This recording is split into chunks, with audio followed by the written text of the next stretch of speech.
Hi guys, this is Ashley back with another video. Before we get into the video, like, comment, and subscribe to the channel. So let's start off with Chlöe.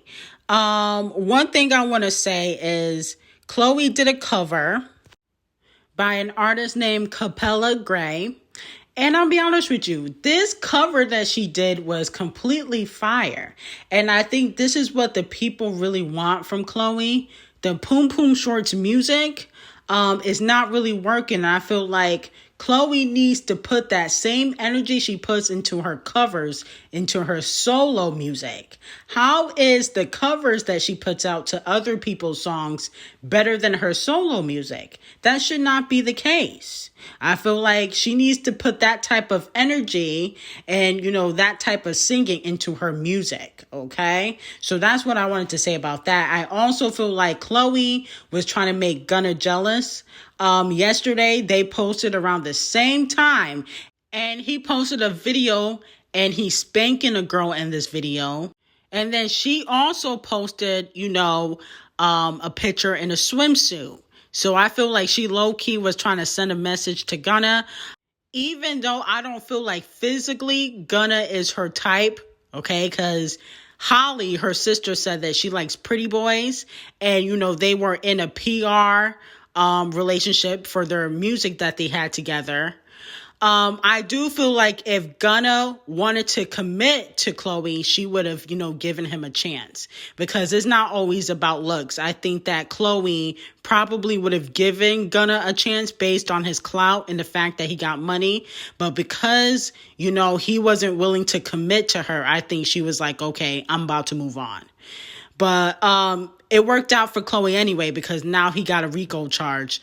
So I'm sure that she is happy that, she dodged a bullet. Moving on to NickiMinaj. I just wanted to have a brief conversation. Are pop stars jealous of NickiMinaj? Because Azalea Banks mentioned that Lady Gaga was jealous of NickiMinaj. And that was one of the reasons why she wanted Azalea Banks to beef with Nicki. A lot of people are saying that they do not believe Azalea Banks because, she has came, sideways to Nicki Minaj several times, which could be true. But I feel like a lot of people don't respect Azalea Banks. And even if she is telling the truth, people don't respect the messenger because of how she acts towards people. And mind you, Azalea Banks says she has text messages proving that Lady Gaga did say certain things about Nicki Minaj. And I remember her putting Julia Fox on blast with a bunch of text messages.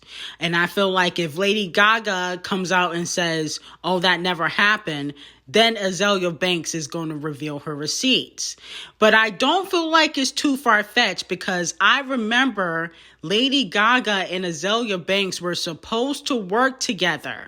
Okay, they were supposed to do a collaboration, and it fell through, and Lady Gaga went and told everybody at TMZ that basically Azalea Banks had a nasty attitude, which they say that about a lot of, black women in the industry, especially once they are blacklisted. People say that about Nicki Minaj, people say that about Monique, people say that about Carrie Hilson. So I feel like even though Azalea Banks is definitely problematic, sometimes she really do be telling the truth, but people just don't respect the messenger. And we got to understand this. Nicki Minaj, when she was in her prime, she was up against the pop stars. She made rap go global.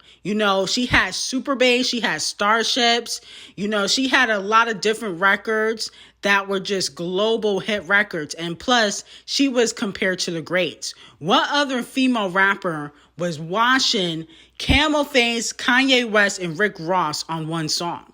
Only Nicki Minaj. So with that being said, I do feel like a lot of people could have been jealous of Nicki Minaj. Plus, she owns her publishing. She's not in a 360 deal. So with that being said, a lot of people wanted Nicki Minaj out, and they were willing to kind of do anything. Okay, so it's not shocking to me that Lady Gaga tried to use Azalea Banks to take Nicki Minaj out. Look what they did with Remy Ma. Nobody was checking for Remy Ma until Sheether came out, and Cupcake revealed that Atlantic wanted her to diss Nicki Minaj. It's the same story that Azalea Banks has. But because it's Azalea Banks, nobody believes it. Because nobody likes Azalea Banks. People like Cupcake. People like Remy Ma. So they don't believe that anybody would tell them to diss Nicki Minaj. But the facts are the facts. And people have already came out and said that, people were willing to go up against Nicki Minaj because they wanted to take her out. Moving on to Karrueche and Quavo. So Quavo was spotted with Karrueche at her birthday party.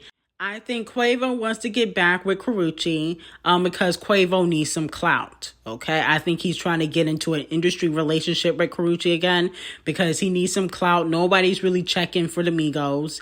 Quavo's song that he put out with Karrueche also flopped. So he needs the attention back on him. And he got a lot of attention when he was, dating Saweetie and Karrueche. So I feel like he is trying to get back with Karrueche because Saweetie don't really want him no more.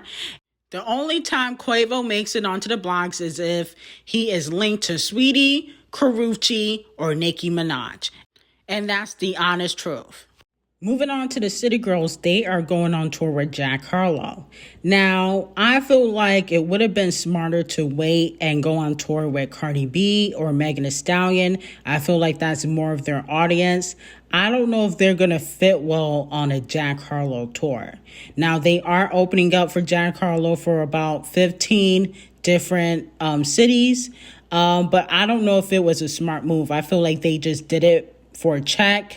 They didn't strategically think this through, okay? Because I feel like if they would have waited for Cardi B to go on tour, that would have been, a more smart decision. Only because I don't know if they have the same type of fan base, Jack Harlow and the Citygirls. And then on top of that, I feel like the Citygirls been in the game for a while. You guys should not be opening up for anybody. No shade. Y'all got like 3 albums under your belt. I don't feel like you guys should be opening up for anybody. But if you have to, Cardi B, Megan Thee Stallion makes more sense. Danileigh finally gets back to the music, and she has made a diss song towards the baby called Dead to Me. Okay? Now, a lot of fans say that she is sounding like Summer Walker and that she is copying Summer Walker in her style. It does sound similar to me. I'll be honest with you. It was giving a Summer Walker type of vibe.